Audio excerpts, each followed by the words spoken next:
மேக்ன கர்த்தா. இந்த மேக்ன கர்த்தாவை த கிரேட் சார்ட்டர் அப்படின்னு சொல்லுவாங்க. தமிழ்ல மேக்ன கர்த்தாவை மகா சாசனம்னு சொல்லுவாங்க. இந்த மகா சாசனம் யாருடைய பீரியட்ல போடப்பட்டதுன்னு கேட்டீங்கன்னா, இங்கிலாந்துல ஒரு மன்னர் இருக்காரு. இங்கிலாந்துல மன்னர் குடும்பம் தானப்பா இருக்கு. அதுல ஒரு மன்னர் ரொம்ப பவர்ஃபுல்லா இருப்பாரு. ஒரு மன்னர் ரொம்ப பாப்புலரா இருப்பாரு. மன்னர் ரொம்ப இண்டஸ்ட்ரியஸா யோசிப்பாரு.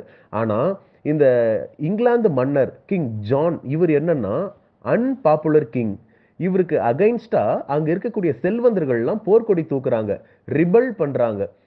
நீ வந்து அரசரா இருக்கவே தகுதி கிடையாது, உங்களுக்கு வந்து சரியா ஆட்சி நடத்த முடியல அப்படின்னு சொல்லிட்டு. அப்போ இவங்க ரெண்டு பேத்துக்கும், அதாவது செல்வந்தர்களுக்கும் அங்க இருக்கக்கூடிய அரசர்களுக்கும் இணக்கமா போடப்பட்ட ஒரு டாக்குமெண்ட்டுக்கு பேரு தான் மேக்ன கர்த்தா. அப்படி என்னதான் பிரச்சனை ஆயிடுச்சு அவங்களுக்கு? மன்னர் கூடயே பிரச்சனையான்னு கேட்டா ஆமா பிரச்சனை. என்னன்னு கேட்டீங்கன்னா, மன்னர்கள் இங்கிலாந்து மன்னர் தேவாலயத்துக்கு கொடுக்கக்கூடிய ஒரு சில சலுகைகளை அப்ப கொடுக்க மாட்டேன்னு சொல்லிட்டாரு ஒண்ணு. இன்னொன்னு, இந்த செல்வந்தர்கள் யார் யாரெல்லாம் கிளர்ச்சியில ஈடுபடுறாங்களோ அவங்கள இல்லீகல் இம்ப்ரிசன்மெண்ட், சட்டவிரோதமா சிறையில் அடைக்கிறாரு. இதெல்லாம் பண்ணிக்கிட்டு இருக்காரு. இதையெல்லாம் பண்ணும் பொழுது இவங்க என்ன பண்றாங்க, நீங்க இப்படிலாம் பண்ணக்கூடாதுன்னு சொல்றாங்க. அந்த பேச்சுவார்த்தையில தான் இனிமே தேவாலய உரிமையும் நான் கொடுக்குறேன், உங்களை இல்லீகல் இம்ப்ரிசன்மெண்ட்டும் பண்ண மாட்டேன், அப்படி ஏதாவது பிரச்சனைனா உங்களுக்கு உடனடி நீதியும் கொடுக்குறேன்னு சொல்றாரு மன்னர் தரப்புல இருந்து.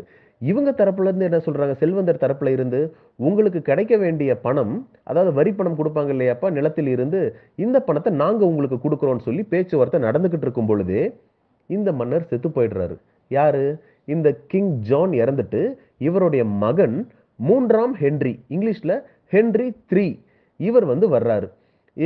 இவர் வந்து என்ன பண்றாருன்னா 1217ல இந்த மேக்ன கர்த்தாவை உறுதிப்படுத்துறாரு. இவங்க அப்பா தான் போட்டாரு, அவங்க அப்பா இறந்துட்டாரு, இவர் வந்து இதை உறுதிப்படுத்துறாரு. இதன் மூலம் என்ன சொல்ல வர்றாங்கன்னு கேட்டீங்கன்னா, அரசரும் அவருடைய அரசாங்கமும் இங்கிலாந்து பாராளுமன்றத்துக்கு கீழ்ப்பணிந்ததுதான் அப்படின்னு சொல்லி சொல்ல வர்றாங்க. புரியுதா? அரசரும் அரசருடைய அரசாங்கமும் இங்கிலாந்து பாராளுமன்றத்துக்கு கீழ்ப்படிந்ததுதான். பார்லிமெண்ட் தான் சுப்ரீம். இங்க வந்து கவர்மெண்டோ கிங்கோ சுப்ரீம் கிடையாது.